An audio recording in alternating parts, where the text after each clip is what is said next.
Assalamu alaikum, dear student. So today we are going to discuss the CSS 2010 Physics Paper 2. So आज के paper का आगाज़ अशफाक अहमद साहब की इस खूबसूरत बात से करते हैं। अशफाक अहमद साहब फरमाते हैं, अगर अल्लाह ने वो ले लिया जिसे कोने का तसव्वुर तुम नहीं कर सकते थे, तो यकीनन वो कुछ ऐसा भी देगा जिसे पाने का तुमने सोचा भी ना होगा। सो अशफाक अहमद साहब ने बहुत अच्छी बात की है। So let move toward our first MCQs. MCQ है हमारे पास, a watt second is a unit of, a watt second is a unit of energy. Option number B is right option. A watt second is a unit of energy. कैसे है? Watt unit है power का, power की unit watt जो है वो बराबर है जॉल पर सेकंड, और ये मल्टीप्लिकेशन में दूसरा सेकंड जो यहाँ पे लिखा है, तो ये सेकंड इस सेकंड के साथ कैंसिल आउट हो जाएगा तो जॉल रह जाएगा। तो जॉल हमारे पास क्या है? Unit of energy.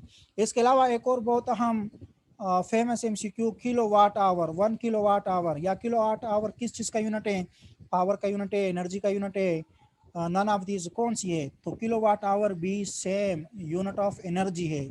और इसके अलावा किलोवाट आवर या इससे रिलेटेड जो एमसीक्यूज बहुत अहम दूसरा आता है पेपरों में, वो ये है कि 1 किलोवाट आवर, यहाँ पे लिखे आप लोग, 1 kilowatt hour is equal to 1 kilowatt hour is equal to 3.6 million joules.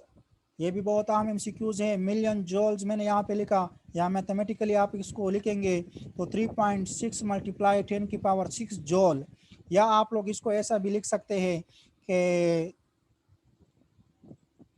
3.6 mega जॉल। Mega का मतलब 10⁶ है।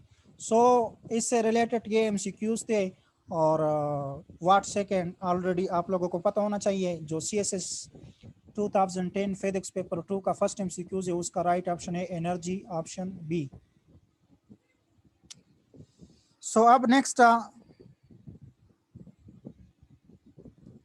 इसको जरा मैं यहाँ से हटा देता हूँ ताकि फिर बाद में हमें डिस्टर्ब ना करें। सो नेक्स्ट एमसीक्यू नंबर सेकंड की तरफ देखें। The direction of any magnetic induction effect is such as to oppose the cause of the effect. This is a Coulomb's law, no. Ampere's law, no. Lenz's law, yes. So इसमें right option जो है वो कौन सा है? वो है Lenz law.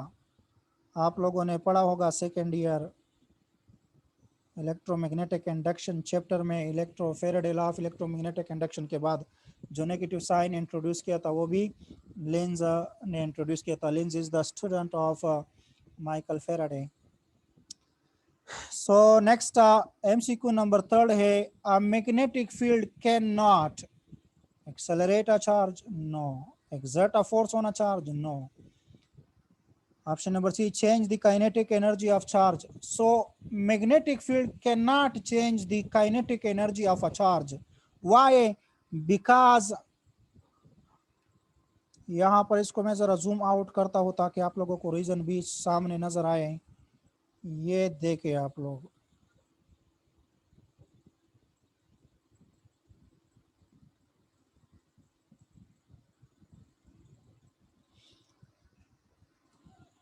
one basic feature of magnetism is that in the vicinity of magnetic field, a moving charge will experience a force. Interestingly, the force on the charged particle is always perpendicular to the direction it is moving. So यहाँ पर force और इस electron का जिस direction में move कर रहा है उसकी जो वेलोसिटी बनती है, उन दोनों का डायरेक्शन आपस में क्या है? परपेंडिकुलर है। Hence, magnetic force do no work on a charged particle and cannot increase their kinetic energy. So यहाँ पर यह है कि ये हर एक मोड़ पे, हर एक इंस्टेंट पे ये फोर्स, इसका वेलोसिटी की जो डायरेक्शन है वो तो चेंज होती है, लेकिन इसका स्पीड कांस्टेंट रहता है। स्पीड कांस्टेंट रहने की वजह से इसकी जो kinetic energy half m square है वो कांस्टेंट रहेगी। जब वो कांस्टेंट रहेगी तो चेंज नहीं होगी। चेंज नहीं होगा तो हमारे पास क्या है कि जो मैग्नेटिक फील्ड है that can not change the kinetic energy. So ये हमारे पास ऑप्शन नंबर, यहाँ पर आप लोग देख सकते हैं magnetic field cannot change the kinetic energy of charge. A magnetic field cannot change the kinetic energy of charge। या शॉर्टली आप लोग ऐसा लिख सकते हैं कि magnetic force do not work on a charged particle and cannot increase their kinetic energy। So next MCQ की तरफ देखें। MCQ number 4, the inverse of resistivity is called conductivity। The inverse of resistivity is called conductivity। Its unit is। तो आप लोगों को बेटा पता है कि रेजिस्टिविटी का जो यूनिट है वो हमारे पास है ohm meter. So reciprocal of resistivity हमारे पास डिफिनीशन है किस चीज का, कंडक्टिविटी का। So reciprocal of this unit of resistivity also called conductivity which is written in the form of ohm meter inverse। पर ओहम मीटर हमारे पास क्या है, या माहू मीटर भी इसको हम बोलते हैं। ये हमारे पास यूनिट है किस चीज़ का, कंडक्टिविटी का। कैसे आता है आप लोगों को पता है, रेजिस्टेंस के लिए जो इक्वेशन है वहाँ से रेजिस्टिविटी को निकाले। रेजिस्टिविटी उसमें कांस्टेंट है, रेजिस्टिविटी कांस्टेंट जो है उसको रेसिप्रोकल बना दे तो वो हमारे पास कंडक्टिविटी बन जाएगा, ओहम मीटर इनवर्स। और ये ओहम मीटर किस चीज़ की यूनिट है, रेजिस्टिविटी की। इसको उल्टा करो, इसका रेसिप्रोकल हमारे पास कंडक्टिविटी है, जो डिफिनीशन से भी हमें पता है। सो नेक्स्ट देखें MCQ number 5, an LRC circuit has R resistance is equal to 4 ohm, XC capacitive reactance 3 and XL inductive reactance 6। The impedance of the circuit is। so एक सर्किट RLC या LRC circuit है जिसमें resistance 4 ओम है, capacitive reactance 3 है, inductive reactance 6 है। सो एम्पीडेंस of the circuit आपने मालूम करना है। सो वो कैसे मालूम करेंगे, तो उसके लिए हमारे पास ये इक्वेशन है, Z impedance is equal to, ये देखिए आप लोग जरा, impedance is equal to R square plus XL minus XC का whole square under the root. So XL की वैल्यू हमारे पास कितनी है, यहाँ से आप लोग देख सकते हैं XL की वैल्यू हमारे पास 6 है और XC की वैल्यू 3 है और R की वैल्यू 4 है। सो यहाँ पर पुट करो, 6 पुट करो XL की जगह तो ये बन जाएगी 6 माइनस 3, ये आपके पास कितना आएगा, 3 आएगा। 3 का स्क्वायर लेंगे तो 9 आएगा और R की वैल्यू 4 है तो 4 का स्क्वायर लो कितना आता है, 16 आता है। सो 16 प्लस 9 25 आता है। 25 5 का स्क्वायर लेंगे तो 25 आएगा। 5 का स्क्वायर तो स्क्वायर अंडर द रूट के साथ कैंसिल हो जाएगा। So Z is equal to 5 ohm. So यहाँ पर राइट ऑप्शन जो है हमारे पास वो कौन सा बनेगा, ऑप्शन नंबर ए, ये इसका क्या है, राइट ऑप्शन। सो एम्पीडेंस हमारे पास कितना होगा, एम्पीडेंस हमारे पास 5 ओहम बनेगा। सो नेक्स्ट MCQ नंबर 6 की तरफ देखें। अ step down transformer is used to decrease the voltage, step up transformer is used to increase the voltage। सो यहाँ पर इसमें ऑप्शन जो है टू डिक्रीज द वोल्टेज है। इसके अलावा इससे रिलेटेड जो नेक्स्ट MCQs बन सकता है, पेपर के काबिल हो सकता है, उसको भी डिस्कस करेंगे। अब यहाँ पर देखें, ये decrease voltage step down transformer कहलाता है कि step down transformer is used for to decrease the voltage.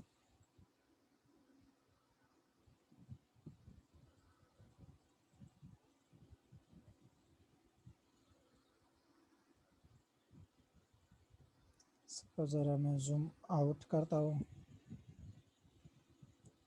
सो यहाँ पर ये आप लोग देख सकते हैं ये हमारे पास ट्रांसफार्मर है वोल्टेज एन और ये voltage out. Primary coil number of turn जो है हमारे पास वो कहलाता है एन पी और सेकेंडरी कॉइल की नंबर ऑफ टर्न जो है वो एन एस कहलाता है। अब अगर हमारे पास क्या हो, if number of turn of the secondary coil is more than number of turn of the primary coil, we have a step up transformer। अगर इस सेकेंडरी कॉइल की ये नंबर ऑफ टर्न जो है इस प्राइमरी कॉइल की number of turn से ज्यादा हो गए तो फिर ये किस तरह काम करेगा, स्टेप अप ट्रांसफार्मर की तरह काम करेगा। अगर ऐसा हो कि if number of turn of the secondary coil is less than number of turn of the primary coil, we have a step down transformer. अगर ऐसा हो गया कि number of turn of the secondary coil जो है वो less हो गई है, कम पड़ गई है as compare to the number of turn of the primary coil, तो फिर ये स्टेप डाउन ट्रांसफार्मर कहलाएगा। सो यहाँ पर देखे all of these question can be done using these. ये ट्रांसफार्मर का हमारे पास क्या है, इक्वेशन है। सो अब हम यहाँ पर देखना चाहते हैं कि नंबर ऑफ टर्न ज्यादा कम होते हैं तो वो कौन सा ट्रांसफार्मर हमें देगा। Transformer has 200 turns on its primary coil and 50 on its secondary coil। so अब देखिए number of turn of the primary coil ज्यादा है as compare to the number of turn of the secondary coil 50। So ये हमारे पास कौन सा transformer अब कहलाएगा, ये हमारे पास option number B right option step down transformer कहलाएगा। अब number of turn of the primary coil ज्यादा है number of turn of the secondary coil से, तो ये स्टेप डाउन ट्रांसफार्मर कहलाएगा। अगर ऐसा था कि 200 सेकेंडरी कॉइल और नंबर ऑफ टर्न 50 जो है वो प्राइमरी कॉइल की थी, तो फिर हमारे पास option A step up transformer कहलाता।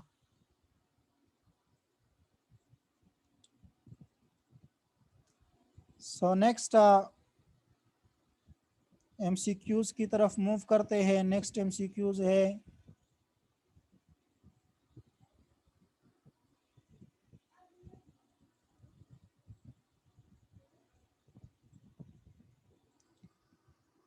नेक्स्ट एमसीक्यू है नंबर 7।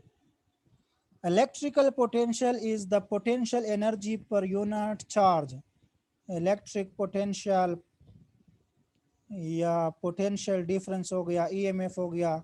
सो potential energy per unit charge या work done per unit charge उसको हम लिखते हैं इस इलेक्ट्रिक पोटेंशियल का, इलेक्ट्रिक पोटेंशियल डिफरेंस का या ईएमएफ का यूनिट हमारे पास क्या होता है, वो हमारे पास वोल्ट होता है। वोल्ट में उसको हम मेजर करते हैं तीनों को। और यहाँ पर electric potential is the potential energy per unit charge. ये चार्ज हमारे पास क्या है, इसका राइट ऑप्शन बनता है electrical energy per unit charge. ये वोल्टेज पोटेंशियल डिफरेंस का यूनिट है, potential difference electric potential. Force Newton का यूनिट है, none of this no one. So question number 8 की तरफ देखें। The force on a charge moving with the velocity and a magnetic field B is given by, force on a charge moving with a velocity and a magnetic field B is given by। So second year physics से आप लोगों को पता होना चाहिए कि magnetic field के अंदर जो है चार्ज पड़ा है और उस पर जो है मैग्नेटिक फील्ड की वजह से फोर्स एक्सपीरियंस हो रही है। तो उसके लिए हम इक्वेशन लिखते हैं option B F is equal to q into v cross B. F is equals to Q and to V cross B। So यहाँ पर राइट ऑप्शन हमारे पास कौन सा है, you know from second year physics also।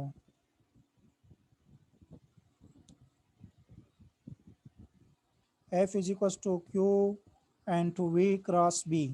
So next MCQs है MCQ number 9। A changing current I and any circuit induce an EMF E and that circuit which is equal to।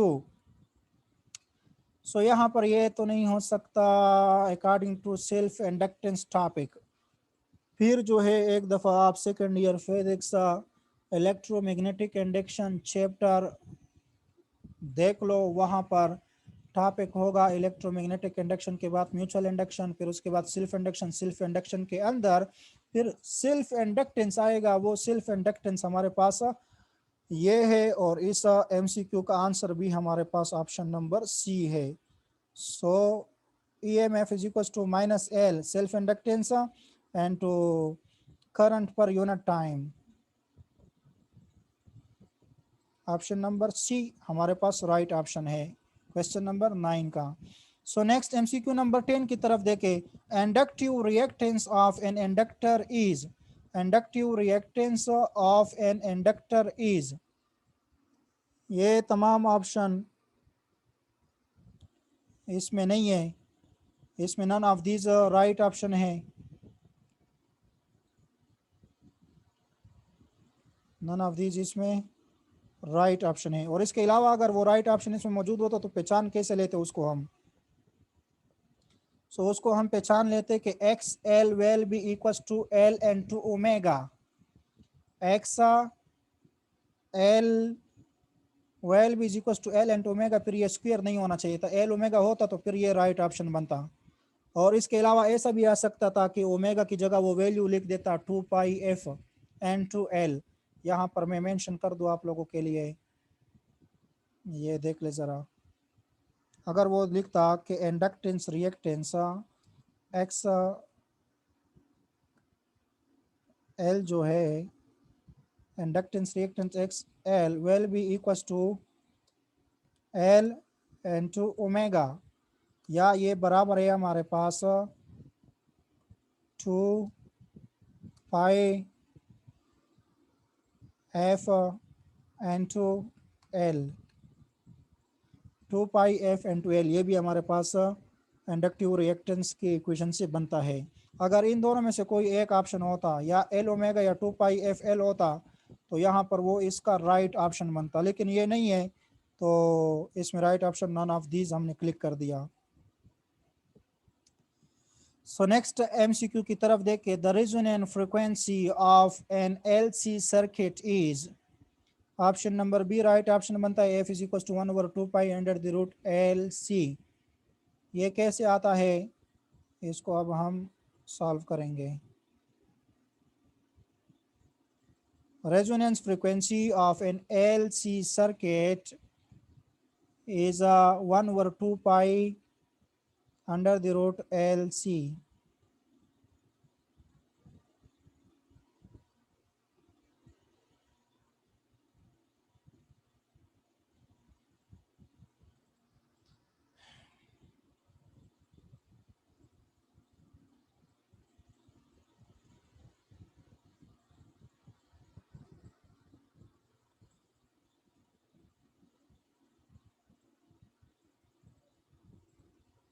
थोड़ा सा zoom करेंगे ताकि सही नज़र आए। ये हमारे पास इसका क्या है आंसर। रेजोनेंस फ्रीक्वेंसी, सबसे पहले आपको ये पता होना चाहिए कि जब भी हम RLC सर्किट में रेजोनेंस फ्रीक्वेंसी की बात करें तो उसमें क्या होगा कि inductive reactance which is denoted by XL will be equals to capacitive reactance XC। So ये दोनों कैपेसिटिव रिएक्टेंस और इंडक्टिव रिएक्टेंस इक्वल होंगे at resonance frequency. So XL अभी मैंने आपको बताया इंडक्टिव रिएक्टेंस के, उसको हम 2 पाई FL भी लिख सकते हैं which is equal to capacitive reactance हमारे पास बराबर है 1/2 पाई FC, या 1/ओमेगा-C, या 1/2 पाई FC। सो अब यहाँ पर देखें, इस फ्रीक्वेंसी को हमने मालूम करना है, तो फ्रीक्वेंसी को इस साइड पर भेजो, ये फ्रीक्वेंसी स्क्वायर बन जाएगा, और ये 2 पाई एल इधर नीचे भेज दो, ये इसके साथ डिवीजन में आ जाएगा। सो 1/2 पाई एल यहाँ पर हमने मल्टीप्लाई कर दिया, मल्टीप्लाई 2 पाई सी इसके साथ अपना ये लिखा था। सो 1 ये 2 मल्टीप्लाई 2 4 बन गया, पाई मल्टीप्लाई पाई पाई स्क्वायर बन गया, एल एन टू सी आ गया। अब यहाँ पर देखिए चूंकि हमारे पास ये स्क्वायर है, स्क्वायर तो हमें नहीं चाहिए, जस्ट फ्रीक्वेंसी की बात करेंगे। So F is equal to, यहाँ पे अंडर द रूट लेंगे बोथ साइड, तो ये स्क्वायर कैंसिल हो गया, एफ रह गया, F is equal to 1/4 pi square into L C. अब यहाँ पर 1 का अंडर द रूट लोगे तो 1 ही आता है, सो 2 पाई का होल स्क्वायर लेंगे तो वो अंडर रूट के साथ कैंसिल, तो ये 2 पाई अंडर द रूट से बाहर आ गई, और L C under the root के अंदर है। सो हमारे पास at resonance frequency XL is equal to XC, so frequency हमारे पास बराबर आ जाएगी F is equal to 1/2 pi under the root LC, और इसको हम मेयर करेंगे हर्ट्ज में। और अगर हमारे पास ये आ जाए एंगुलर फ्रीक्वेंसी जो है इसका, ये बराबर होगा 1/√LC, और इसको फिर हम रेडियंस में मेयर करेंगे। सो ये हमारे पास आंसर था कि रेजोनेंट फ्रीक्वेंसी हमारे पास बराबर है किस चीज़ की, 1/2 pi under the root LC। और अगर एंगुलर फ्रीक्वेंसी की बात करें यहाँ पर इस सर्किट के लिए तो वो 1/√LC है। अगर ये दोनों आ जाते तो फिर बोथ वाला ऑप्शन राइट ऑप्शन होता। सो अब F is equals to 1/2 pi under the root LC हमारे पास राइट ऑप्शन है, which is measure in hertz and this which is measure in radian. So next MCQs की तरफ देखें अपना MCQs।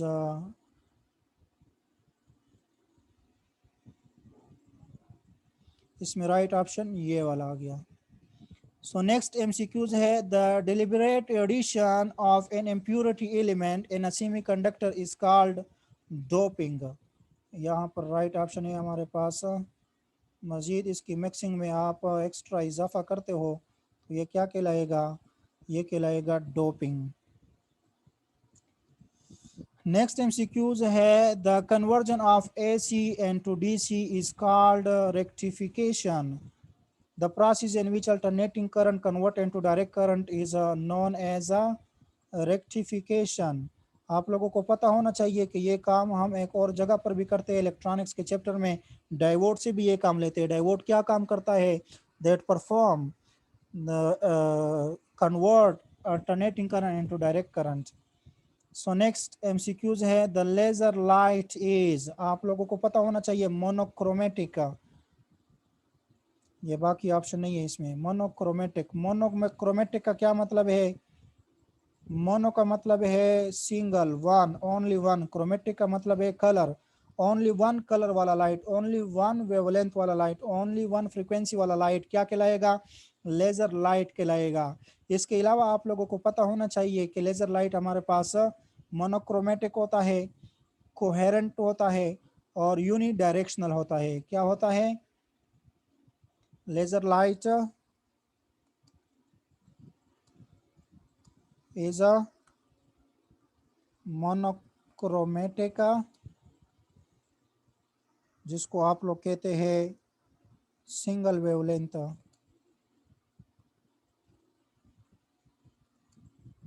सिंगल वेवलेंथ वाला लाइट। या दूसरा ये हमारे पास है मोनोक्रोमेटिक लाइट, दूसरा ये हमारे पास कोहेरेंट लाइट है।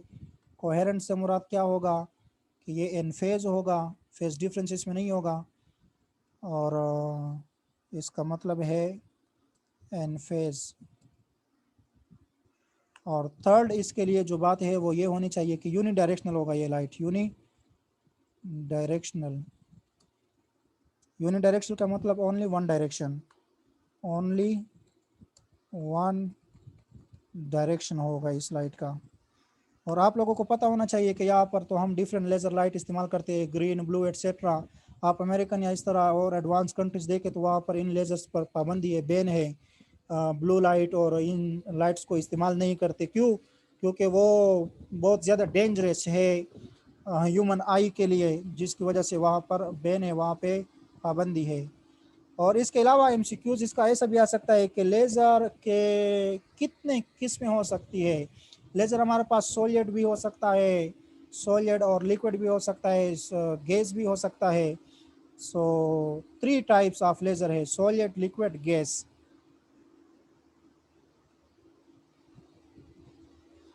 सो इसके अलावा नेक्स्ट MCQs की तरफ देखें, द लेज़र लाइट में B obtain from Rubik crystal.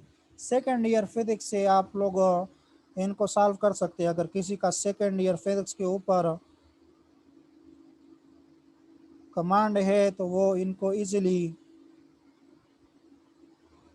Catch up कर सकता है, रूबिक क्रिस्टल। सो नेक्स्ट MCQs है the emission of photoelectrons and photoelectric effect is dependent on threshold frequency. बहुत आम है, सेकंड ईयर के स्टूडेंट्स को भी ये आता है, थ्रेशोल्ड फ्रीक्वेंसी। थ्रेशोल्ड फ्रीक्वेंसी वो फ्रीक्वेंसी है जिस पर एक मेटल से इलेक्ट्रॉन एजेक्ट कर जा सकता है। नेक्स्ट MCQ है which one of the following is not needed in nuclear fusion reactor. In nuclear fusion reactor, accelerator उसमें not needed, accelerator is a not needed, क्योंकि फ्यूजन रिएक्शन खुद ब खुद जो है मतलब दिल जले बन जाता है, बस लग जाता है और आगे मज़ीद चेन रिएक्शन आप लोगों का पता होगा, फैलता जाता है, इसको एक्सेलरेट करने की ज़रूरत नहीं पड़ती है, खुद करता है। नेक्स्ट MCQ है, the half life of radio active isotope is 140 days. How many days would it take to lose 3/4 of its initial activities? अच्छा बेटा ये देखिए, half life radioactive isotope का 140 डेज है, और how many days would it take, कितना मजीद ये दिन लेगा it take to lose 3/4 of its initial activity, कि वो अपनी इनिशियल एक्टिविटीज की 3/4 क्या कर दे, लूज कर दे, मतलब 70% वो लूज कर दे इनिशियल एक्टिविटीज को। सो यहाँ पर इसको करने का मैं एक मेथड आपको बता देता हूँ। देखो हमारे पास 140 डेज है, तो आफ्टर 140 डेज ये हमारे पास कितना बन जाएगा, आफ्टर 140 डेज, यहाँ पर देखें आफ्टर 140 डेज ये हमारे पास कितना रह जाएगा, आफ्टर 140 डेज ये हमारे पास हाफ हो जाएगा, 70 हो जाएगा। और फिर मजीद 140 डेज के बाद and then further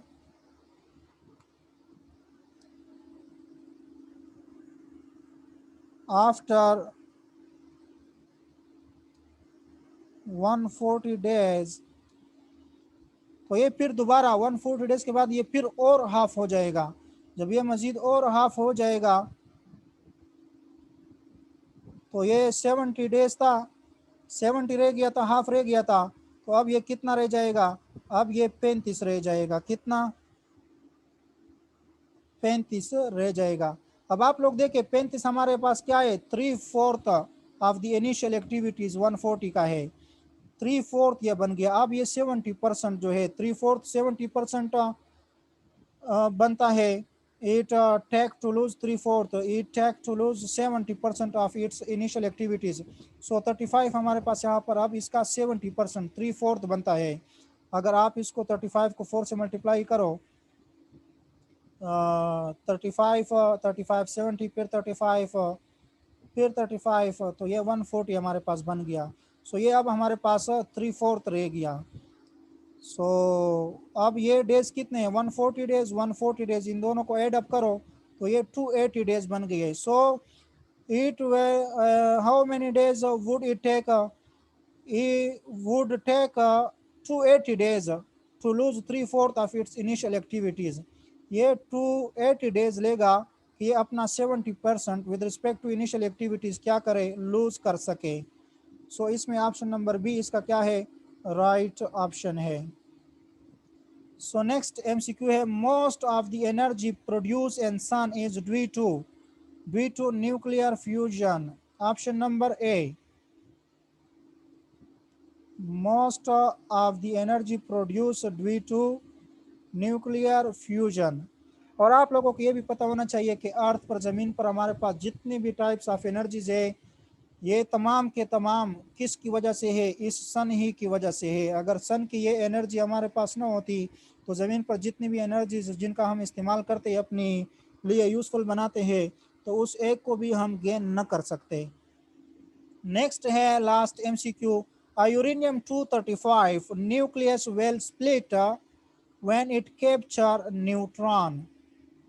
so neutron को जब ये कैप्चर करेगा तो ये यूरेनियम-235 का जो न्यूक्लियस है it will be split up. Option right option number C है यहाँ पर। सो ये CSS 2010 फिजिक्स पेपर 2 के MCQs थे जो आज के इस ग्रुप डिस्कशन में हमने डिस्कस किए। सो अगर किसी को कन्फ्यूजन है तो वो कमेंट कर सकते हैं, वो चैट बॉक्स में पूछ सकते हैं। और मज़ीद इसके अलावा फिर भी अगर आपको मसला हो गया तो यूट्यूब पर इसको मैं अपलोड कर रहा हूँ, तो वहाँ पर भी आप लोग कमेंट कर सकते हैं, तो इंशाल्लाह we will discuss at that time also. इसके अलावा CSS 2010 फिजिक्स पेपर 1 जो हमने अपलोड किया है उसकी एक MCQs है जो मैं आप लोगों के साथ शेयर करना चाहूँ। CSS 2000 ये देखें, CSS 2010 फिजिक्स पेपर 1, यहाँ पर एक MCQs में बहुत ज़्यादा कन्फ्यूजन है, MCQs number 3. If V is an operator, then V dot V. अगर V operator है तो इसका मतलब ये डेल है तो ये भी डेल है, डेल डॉट डेल, तो ये तो डेल स्क्वायर बन गया। ये हमारे पास क्या बनता है, लेप्लाशियन बनता है। और ऑप्शन में हमारे पास लेप्लाशियन है नहीं, सो यहाँ पर राइट ऑप्शन हमारे पास फिर क्या बनेगा, नन ऑफ दिस बनेगा। उसके अलावा अगर यहाँ पे ये आप डेल लेते हैं, del dot V divergence of V लेते हैं, तो डॉट प्रोडक्ट की वजह से वो फिर हम divergence of vector field choose करेंगे। और उसके अलावा अगर यहाँ पे डेल आप लिख दें और डॉट न लिखे जस्ट डेल वी लिख दें तो फिर ग्रेडियंट ऑफ स्केलर फील्ड बन जाता है हमारे पास। और अगर यहाँ पे आप डेल क्रॉस वी लिखते हो तो वो फिर हमारे पास कर्व ऑफ वेक्टर फील्ड बन जाता है। चूंकि यहाँ पर देखिए ग्रेडियंट ऑफ स्केलर फील्ड, ये हमारे पास इसका आंसर जो है नहीं हो सकता। क्यों नहीं हो सकता, इसको मैं ज़रा जूम इन करता हूँ, ये तो बहुत ज़्यादा बढ़ गया। यहाँ पर देखिए option number A, not gradient because both are vector. So यहाँ पर ये हमारे पास डॉट, ये हमारे पास वेक्टर है दोनों, जिसकी वजह से ग्रेडियंट तो पॉसिबल नहीं है। अब सेकंड देखिए, this is dot product is therefore not curve. So यहाँ पर डॉट प्रोडक्ट इस क्वेश्चन में इसने बताया है, सो कर्व के लिए तो है ही नहीं, तो ये ऑप्शन भी नहीं हो सकता। Divergence is dot product between vector and del. So divergence हमारे पास कब होगा, जब इनके दरमियान क्या हो, डॉट प्रोडक्ट हो, एक डेल हो और दूसरा हमारे पास वेक्टर हो, तो फिर ये हमारे पास डाइवर्जेंस ऑफ वेक्टर फील्ड हो सकता था। So hence no option, this D, यहाँ पर कोई ऐसा ऑप्शन नहीं है। So option number D, none of this को हम चूज करेंगे। उसके अलावा if both are del operator, अगर ये वी जो है, अगर ये वाला वी और ये वाला वी दोनों हमारे पास डेल ऑपरेटर है, तो फिर क्या होगा, देन डेल स्क्वायर इज लेप्लाशियन, तो फिर ये हमारे पास लेप्लाशियन होता। और लेप्लाशियन चूंकि dot product of two vectors आप लेते हैं तो वो उनका स्क्वायर हमारे पास वो क्या कहलाएगा, स्केलर फील्ड कहलाएगा। अगर लेप्लाशियन ये दोनों हमारे पास क्या हो, डेल हो, उनका स्क्वायर फिर हमारे पास क्या बन जाता है, लेप्लाशियन, और लेप्लाशियन हमारे पास फिर ये क्या होगा, स्केलर फील्ड होगा। सो ऑलरेडी मैं अपलोड कर चुका हूँ उसमें, अब मैं चेंजेस नहीं कर सकता, दोबारा उसको रिकॉर्ड नहीं कर सकता हो, जिसकी वजह से इसी 2010 फेडेक्स पेपर 2 में मैंने आपको वो बता दिया। तो इस किस्म की कंफ्यूजन है इस इक्वेशन में। अगर दोनों हमारे पास डेल है फिर तो जाहिर बात है उनका स्क्वायर जो है लेप्लाशियन हमारे पास बनता है, और लेप्लाशियन हमारे पास स्केलर फील्ड है, और फिर राइट ऑप्शन हमारे पास इन चारों में नन ऑफ दीज होगा। अगर लेप्लाशियन होता फिर उसको हम चूज कर लेते। और उसके अलावा ए बी सी डी कैसे होने चाहिए थे वो मैं आपको बता चुका हूँ। सो उम्मीद है कि मैं आप लोगों को समझा पाया। सो इंशाल्लाह 2011 पेपर जो है कल परसों डिस्कस करेंगे जैसे ही हमारा डिस्कशन आएगा। सो ये आप लोगों की पेपर CSS 2010